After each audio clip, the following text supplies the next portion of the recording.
ক্ৰমবৰ্ধমানভাৱে ৰাজ্যত বৃদ্ধি পাই আছে কোভিড-19ত আক্ৰান্তৰ সংখ্যা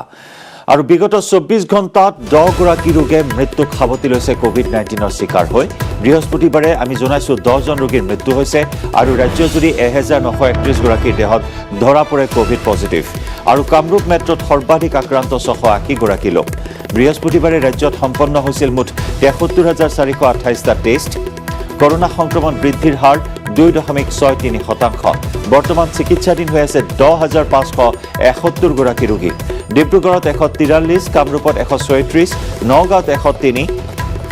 আক্ৰান্ত হৈছে কোভিড-19ত আৰু কামৰূপ মহানগৰত বিগত 24 ঘণ্টাত 3 জন, কাৰ্বি আংলঙত 2 জন, বৰপেটাত, ডিব্ৰুগড়, কৰিমগঞ্জ, শোণিতপুৰ আৰু তিনিচুকীয়াত মৃত্যুমুখত পৰিছে এজনকৈ লোক। অত্যন্ত ভয়ানক হৈ উঠিছে ৰাজ্যৰ কোভিড পৰিস্থিতি। দ্ৰুতগতিত বৃদ্ধি পাইছে সংক্ৰমণ আৰু এই গণসংক্ৰমণে এই মুহূৰ্তত স্তব্ধ কৰি তুলিছে এক প্ৰকাৰ জনজীৱন। আমাৰ জ্যেষ্ঠ সাংবাদিক বিপুল বৰ্মনৰ সৈতে ৰাজ্যৰ শেহতীয়া কোভিড পৰিস্থিতি সন্দৰ্ভত কিছু তথ্য লাভ কৰিবলৈ যোগাযোগ স্থাপন কৰিছোঁ। বিপুল, অত্যন্ত ভয়াৱহ হৈ উঠিছে ৰাজ্যৰ কোভিড পৰিস্থিতি, অতি ভয়াৱহ তীব্ৰ গতিত বৃদ্ধি পাইছে কৰোনাৰ গণ সংক্ৰমণ আৰু তাতোকৈ উদ্বেগজনক তথ্য ডাবল মিউটেণ্টৰ অৱস্থিতি ধৰা পৰিছে 4 গৰাকী ৰোগীৰ দেহত ডিব্ৰুগড়ত। ই এক ভয়াৱহ ইংগিত কিন্তু প্ৰদান কৰিছে বৰ্তমান সময়ত। জয়ন্ত চাওক, এই যোৱা 24 ঘণ্টাত ইমানেই বেছি সংক্ৰমণ বাঢ়িছে এই ছেকেণ্ড ৱেভ কোভিডৰ ক্ষেত্ৰত, সঁচাকৈ মানে ভাবিলে আচৰিত লাগে। আমি যদি কওঁ যে প্ৰায় 2 লাখৰ ওচৰত 1,75,000 হৈ গ'ল আপোনাৰ কোভিড টেষ্ট কৰিছিলে যোৱা 24 ঘণ্টাৰ ভিতৰত, আৰু এইখিনি সময়তে আপোনাৰ 680 গৰাকী কামৰূপ মেট্ৰত ধৰা পৰিছে আৰু য'ত গোটেই অসমত 2000 যি নতুনকৈ আকৌ সংক্ৰমণ বাঢ়িছে আৰু ইয়াৰ ভিতৰত 10 জন লোকৰ মৃত্যু হৈছে। যোৱা 24 ঘণ্টাৰ হিচাপটো আমি দিছোঁ। আৰু যদি আমাৰ কামৰূপ মেট্ৰৰ ক্ষেত্ৰত যদি কোৱা হৈছে যে জয়ন্ত, যে আমি 680 গৰাকী নতুনকৈ যে কোভিড পজিটিভ পোৱা হৈছে, যদি এই সংখ্যা 1000 হয়, যদি যোৱাকালিতো নহ'ল 680 গৰাকী হ'ল, গতিকে আজি যদি বা আজি অহাকালিৰ ভিতৰত নতুনকৈ যদি আৰু 250 বাঢ়িব লাগে তেনেহ'লে বা 300 বাঢ়িব লাগে, তেনেহ'লে কিন্তু সেই 1000 বাঢ়ি গ'লে যে স্বাস্থ্যমন্ত্ৰী ডক্টৰ হিমন্ত বিশ্ব শৰ্মাই যিটো কথা কৈছে যে এটা লকডাউনৰ নিচিনা পৰিৱেশৰ সৃষ্টি হ'ব পাৰে। গতিকে জয়ন্ত, ক'ৰবাত নহয় ক'ৰবাত আমাৰ জনসাধাৰণেও কিন্তু তেওঁলোকে সজাগ আৰু সচেতন হ'ব লাগিব। বিভিন্ন ঠাইলৈ যাওঁতে, বজাৰ সমাৰ কৰোঁতে, আৰু তেওঁলোকে বিভিন্ন সময়ত তেওঁলোকে চেনিটাইজ কৰি থাকিব লাগিব, হাতবোৰ ধুই থাকিব লাগিব আৰু মাস্ক পৰিধান কৰিব লাগিব, এটা ছ'চিয়েল ডিষ্টেঞ্চ এটা মেইনটেইন কৰিব লাগিব। আচলতে এইবাৰ দেখিছোঁ যে সমগ্ৰ ভাৰতবৰ্ষত যোৱাবাৰৰ কোভিডটো অলপ বেলেগ ধৰণৰ আছিলে আৰু এইবাৰ অলপ বেলেগ ধৰণৰ। অক্সিজেন যথেষ্ট নাটনি হৈছে সমগ্ৰ ভাৰতবৰ্ষতে। গতিকে এই যে আমি যিটো দেখিলোঁ যে প্ৰায় 1,73,000কৈ বেছি টেষ্ট কৰা হৈছিলে আৰু সেইখিনি টেষ্টৰ ভিতৰতে এই যে 2000ৰ ওচৰা-ওচৰি যে পজিটিভ পালে, এই লৈ কিন্তু সমগ্ৰ অসমবাসী চিন্তিত হৈ পৰিছে। আৰু এতিয়া চাওক, আমাৰ যিহেতু SOP যিখিনি ৰাজ্য চৰকাৰৰ ফালৰ পৰা জয়ন্ত, আমাৰ যি মুখ্য সচিব জিষ্ণু বৰুৱা ডাঙৰীয়া বা DGP ভাস্কৰজ্যোতি মহন্ত ডাঙৰীয়া, তেখেতসকলে উমৈহতীয়াভাৱে এখন সংবাদমেল কৰিছিলে পৰহি দিনাখন, আৰু তেখেতসকলে যিখিনি বান্ধি দিছিলে যে আমাৰ কামৰূপ মেট্ৰৰ ক্ষেত্ৰতে বা আৰু কেইখনমান জিলাত যে গধূলি 6 বজাৰ পৰা পুৱা 7 বজালৈকে দোকান পোহাৰবোৰ বন্ধ কৰি দিছে। গতিকে আচলতে আমাৰ ৰাইজবিলাকে গধূলি হ'লে বেছিকৈ ওলাই আহে দোকান পোহাৰলৈকে আৰু তাত কোনো ধৰণৰ ছ'চিয়েল ডিষ্টেঞ্চ মেইনটেইন নকৰে। আৰু যদি এতিয়া দোকানবোৰ বন্ধ কৰি দিয়া যায়, তেতিয়াহ'লে অকণমান এটা নিৰিবিৰি পৰিৱেশ এটা সৃষ্টি হয়, মানুহবোৰ ঘৰতে বেছি দেৰি বহি থাকিব, ঘৰতে থাকে, তেনেকুৱা এটা পৰিৱেশ হয়। সেইবাবে দোকানবোৰ বন্ধ কৰি দিছিলে। আৰু হয়, এইবাৰ চৰকাৰৰ যি SOP মানি লৈছে, আমি দেখিছোঁ যে গধূলি বিয়লি 6 বজাৰ পৰা ৰাতিপুৱা 7 বজালৈকে এই যে বন্ধ ঘোষণা কৰিছিলে, সকলোৱে মানি লৈছে। গতিকে তেনেধৰণে এতিয়া যদিও লকডাউন বা নিষেধাজ্ঞা বা ঠিক তেনেকৈ আপোনাৰ সান্ধ্য আইন এইবোৰ এতিয়াও চৰকাৰে বলবৎ কৰা নাই, টোটেল লকডাউন বা এই ধৰণৰ যোৱাবাৰৰ নিচিনা পৰিৱেশ এতিয়ালৈকে কৰা নাই, কিন্তু এই প্ৰথম অৱস্থাতে চৰকাৰে চাইছে যে আমি দোকানখিনি বন্ধ কৰি চাওঁ। গতিকে এতিয়ালৈকে আমাৰ জিমবোৰ ধৰক বন্ধ কৰা নাই, তেনেধৰণে খেলা ধূলাবোৰ সকলোবোৰ চলি আছে। কিন্তু এতিয়া যিহেতু 680 গৰাকীৰ দেহৰ সংক্ৰমণ অকল কামৰূপ মেট্ৰৰ কথাটো কৈছোঁ, আৰু জয়ন্ত সমগ্ৰ অসমত আমি যদি প্ৰতিখন জিলা, পাহাৰৰ কথা বা ভৈয়ামৰ কথা কোৱা যাওঁ, কাৰ্বি আংলং, ডিমা হাছাও বা গোটেই অসমৰ উজনি নামনি চাৰিওফালে কিন্তু সংক্ৰমণ ইমান বাঢ়িছে। 10 জন লোকৰ আমি এই কৰোণা পজিটিভ পাই তেওঁলোকৰ মৃত্যু হৈছে। গতিকে ইয়াকে লৈ এতিয়া NHM কওক, স্বাস্থ্য বিভাগ বিভাগক বা ৰাজ্য চৰকাৰৰ ফালৰ পৰা সকলোৱে খুব চিন্তিত হৈ পৰিছে। আৰু এই ক্ষেত্ৰতে ৰাজ্য চৰকাৰে এটা কথা কৈছিলে, যোৱাকালি সৰ্বদলীয় সভা অনুষ্ঠিত কৰিছিলে যে 2 মে তাৰিখে যি ৰাতিপুৱা 7 বজাৰ পৰা ভোট গণনা হ'ব, এই ভোট গণনাত যদি জয় পৰাজয় হয়, জয়লাভ কৰিলেও আনন্দ উল্লাস কোনো কৰিব নালাগে, এনেধৰণৰ কথা কৈছিলে। সকলোৱে সৰ্বসন্মত এটা সিদ্ধান্তত উপনীত হৈছিলে যে হয় আমি জয়লাভ কৰিলেও, চৰকাৰ গঠন কৰিলেও আমি কোনো ধৰণে সেই যে দীঘলীয়া যে আনন্দ উল্লাস, বিজয় উল্লাস সেইবোৰ নাথাকিব। গতিকে এতিয়া আচলতে সকলোৱে সহায় সহযোগ কৰিছে, কাৰণ কিয় দিল্লীৰ পৰিৱেশ আমি দেখিছোঁ, মুম্বাইৰ পৰিৱেশ আমি দেখিছোঁ যে কি ধৰণে গোটেই ভাৰতবৰ্ষৰ বিভিন্ন ঠাইত আজি অক্সিজেন নাটনি হৈছে। গতিকে আমি যদি এতিয়া ইজনে সিজনক সহায়ৰ হাত আগ নবঢ়াওঁ বা আমি যদি অলপ সজাগ সচেতন নহওঁ, তেতিয়াহ'লে কিন্তু আমাৰো পৰিৱেশ অত্যন্ত ভয় লগা হ'ব। গতিকে এইকেইটা দিন কিন্তু আমাৰ কাৰণে অত্যন্ত গুৰুত্বপূৰ্ণ। জয়ন্ত, নিশ্চয়। আৰু বিপুল, স্বাস্থ্য বিভাগ কেনেদৰে সাজু হৈছে যদি স্বাস্থ্য বিভাগৰ কথা কওঁ, ইতিমধ্যে আমি জানো যে 10,000ৰো অধিক লোক বৰ্তমান চিকিৎসাধীন হৈ আছে। এই ভয়াৱহ পৰিস্থিতিৰ সৈতে মোকাবিলা কৰিব পৰাকৈ স্বাস্থ্য বিভাগ কেনেদৰে সাজু হোৱা পৰিলক্ষিত হৈছে? বিশেষকৈ অক্সিজেনৰ কথা আপুনি উল্লেখ কৰিছে, যিটো বৰ্তমান নতুন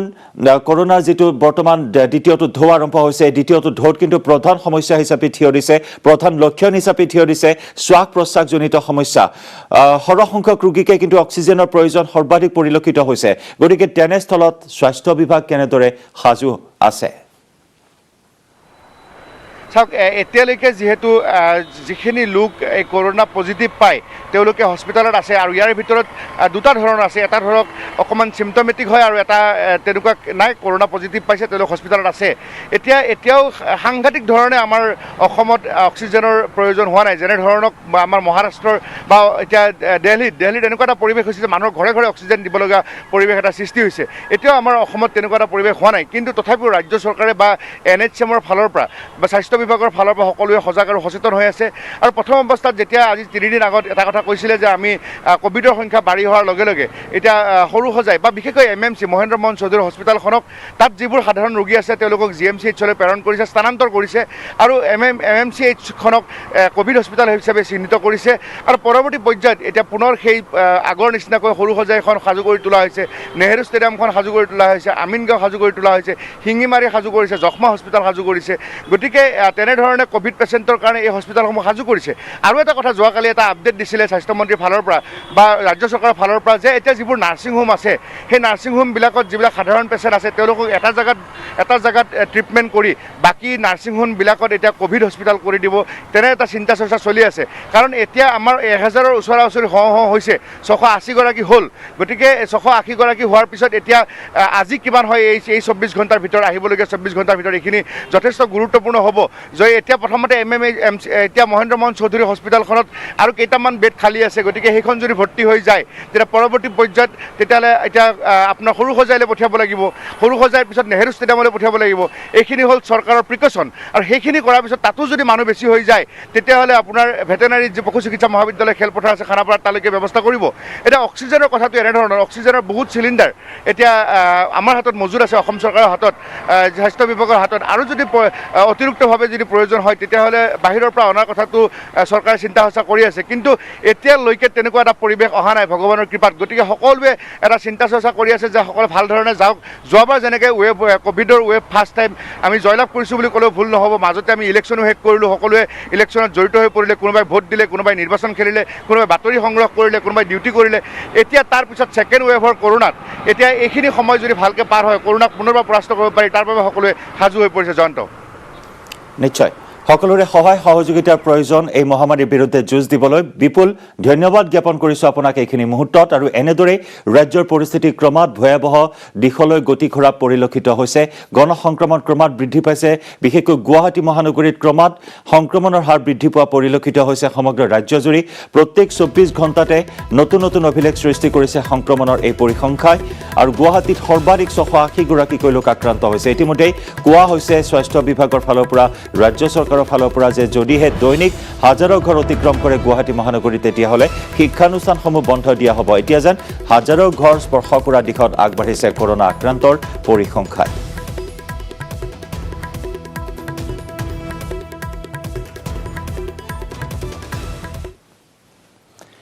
বিগত বৰ্ষত ক'ভিড মহামাৰীয়ে ভয়াৱহ ৰূপ লোৱাৰ পাছত ক্ৰমাৎ ঠন ধৰি উঠিছিল ৰাজ্যৰ পৰ্যটন উদ্যোগ।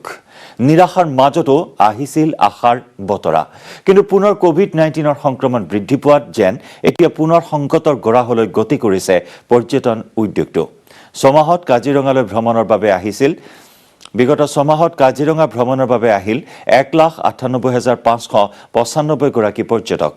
ইয়াৰে 570 গৰাকী বিদেশী পৰ্যটক পূৰ্বৰ তুলনাত পৰ্যটকৰ সংখ্যা আশাব্যঞ্জক হলেও কোভিডৰ কাৰণে বিদেশী পৰ্যটকৰ সংখ্যা কম হোৱাত সংগৃহীত ৰাজহৰ পৰিমাণ কম বুলি জানিবলৈ দিয়ে উদ্যানৰ সঞ্চালক পি শিৱকুমাৰে বিগত পৰ্যটন বৰ্ষতকৈ চলিত বৰ্ষত বৰ্তমানলৈকে প্ৰায় 30% ৰাজহ কমকৈ সংগ্ৰহ হৈছে পুনৰ কৰোনা মহামাৰীয়ে এতিয়া ভয়ংকৰ ৰূপ লোৱাত পৰ্যটকৰ সংখ্যা কমিছে কাজিৰঙা ৰাষ্ট্ৰীয় উদ্যানত যাৰ বাবে পুনৰ হাহাকাৰ অৱস্থাৰ সৃষ্টি হৈছে কাজিৰঙাৰ পৰ্যটন ব্যৱসায়ীসকলৰ মাজত আনহাতে কোভিড সংক্ৰমণৰ প্ৰতি লক্ষ্য ৰাখি কাজিৰঙা ৰাষ্ট্ৰীয় উদ্যান দৰ্শন কৰাৰ সময়ত প্ৰতিটো হাতী আৰু প্ৰতিখন জীপত 50% পৰ্যটক কঢ়িওৱাৰ অনুমতি দিছে উদ্যান কৰ্তৃপক্ষই টুরিস্ট নাম্বার হিসেবে তো এবার মানে এটা আমার খুব ভাল চলিছে আমার কাজিরাঙ্গার এবার টুরিস্ট ভিজিটর তো এটা রেকর্ডে হয়েছে এবার 1,98,000 উপর के टूरिस्ट आइसे और रेवेन्यू हिसेबे মানে এটা আমার কম্পাউট अर्लियर रेवेन्यू মানে এটা আমার अराउंड 30% रेवेन्यू মানে এটা এবার कमी से ना काजीरंगा तो जनरली अगर पर आप जाने মানে तो अप्रैल माह तो बंदे हो जाए अप्रैल তেতিয়া মানে टूरिस्टर ভিজিটর বেশি থাকার কারণে একটু মে মাহত বি মানে আমার সেকেন্ড আর থার্ড উইক লেকে ওটা খোলা থাকে আর মেইনলি এটা বারগুন প্রি মানসুন কেনেকে এটা হয় এটা মনিটর করে আর যোৱাকালি পৰা মানে তো আকৌ আমার কোভিড প্রোটোকল মানে তো স্ট্রিক্টলি মানে ইমপ্লিমেন্ট করা হয়েছে তো অনলি 50% আমি মানে তো ভিজিটর্স বিলাক মানে তো পার ভেহিকলত আমি এটা আলাউ কৰি আছো আৰ এনে ভিজিটৰ ফ্লো মানে তো কাজিৰঙাৰ লাস্ট এক সপ্তাহত মানে তো খুব কম চলি আছে তো টোটাল ক্যাপাসিটি তো অনলি अराउंड 10% এটা চলি আছে আর বাকি ডিসিশন বিলাক আমি সিচুয়েশন মনিটর কৰি আছো বেস কৰি এটা আমি ফাৰ্দাৰ ডিসিশন বিলাক আমি লওঁ সেই সংখ্যালৈ যোৱাৰ পূৰ্বে গুড মৰ্নিং 18ত লৈছো আন এটি বাণিজ্যিক বিৰতি কোভিডৰ দ্বিতীয় ঢৌৱে সমগ্ৰ দেশৰ লগতে অসমতো ভয়াৱহ ৰূপ ধাৰণ কৰিছে দিনে দিনে কোভিডত আক্ৰান্তৰ সংখ্যা বৃদ্ধি হৈ গৈ আছে কোভিডৰ এনে বিপদজনক পৰিস্থিতিৰ প্ৰতি লক্ষ্য ৰাখি ৰঙিয়া নগৰ চেনিটাইজ কৰিলে মহকুমা প্ৰশাসনে শুকুৰবাৰৰ পৰা ৰঙিয়া নগৰখন চেনিটাইজ কৰাৰ প্ৰক্ৰিয়া আৰম্ভ হৈছে লক্ষণীয় যে যোৱা কিছুদিনত ৰঙিয়াত দ্ৰুতগতিত বৃদ্ধি পাইছে কোভিড-19ত আক্ৰান্তৰ সংখ্যা যাক লৈ শংকিত হৈ উঠিছে ৰঙিয়াৰ সচেতন মহল যাৰ বাবে মহকুমা প্ৰশাসনে ৰঙিয়া পৌৰসভাৰ সহযোগত ৰঙিয়া নগৰৰ ব্যৱসায়িক প্ৰতিষ্ঠান বিদ্যালয় মহাবিদ্যালয় চৰকাৰী কাৰ্যালয়সমূহ চেনিটাইজ কৰাৰ ব্যৱস্থা গ্ৰহণ কৰিছে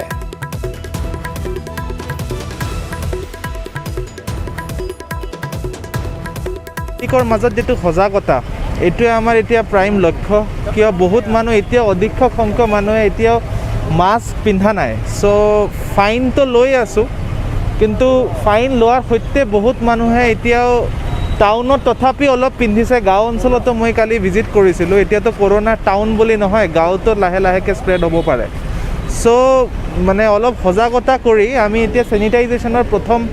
আজিৰ পৰা ষ্টাৰ্ট কৰালোঁ পুৰা টাউনত আৰু চেনিটাইজেশ্যন চলি থাকিব FLSত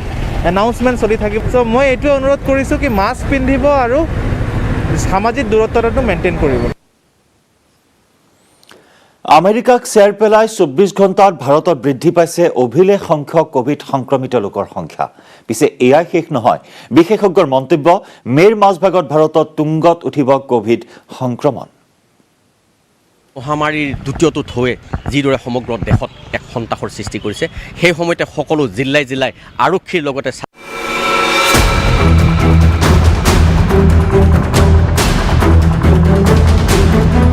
ভয়ংকৰ ৰূপত বাঢ়িছে কোভিড সংক্ৰমণৰ ঘটনা দেশত কোভিড আক্ৰান্তৰ সংখ্যাৰে এক অনাকাংক্ষিত অভিলেখ আক্ৰান্তৰ সংখ্যাৰে ইতিমধ্যে ভাৰতে 24 ঘণ্টাত চেৰ পেলাইছে আমেৰিকাকো 24 ঘণ্টাত বিগত এটা দিনত আক্ৰান্ত হৈছে 3,14,835 গৰাকী 24 ঘণ্টাত মৃত্যু ঘটিছে দেশত 2,104 গৰাকী আক্ৰান্তৰ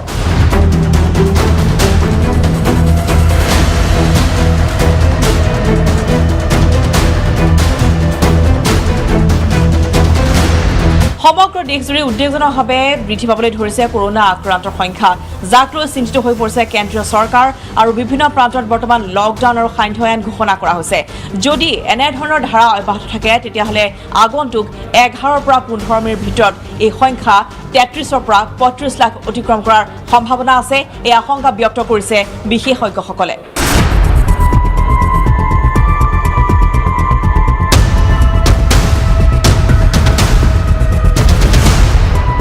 কৰোনাৰ ভয়াৱহ গ্ৰাসত সমগ্ৰ দেশ আৰু কোভিডৰ এই ভয়াৱহ পৰিস্থিতিৰ সময়ত এতিয়া একমাত্ৰ ভৰসা হৈছে ভেকচিন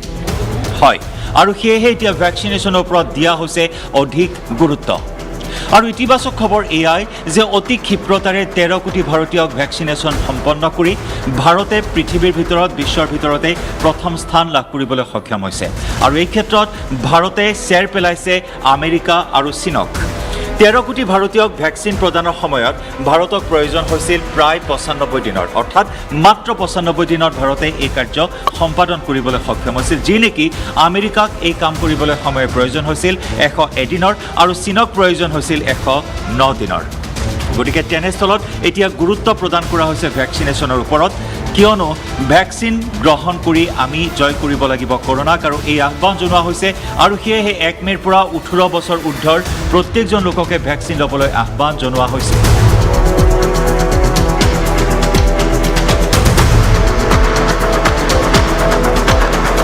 কোভিড আক্ৰান্তৰ সংখ্যাৰে পৃথিৱীৰ ভিতৰতে তালিকাৰ শীৰ্ষত আছে আমেৰিকা কিন্তু এতিয়া ভাৰতত সকলোৰে ভয় ভাৰতে চেৰ পেলাব নেকি আমেৰিকাকো কিয়নো ইতিমধ্যে যোৱা 24 ঘণ্টা 3,14,000ৰো অধিক হৈছে গৈ সংক্ৰমণৰ ঘটনা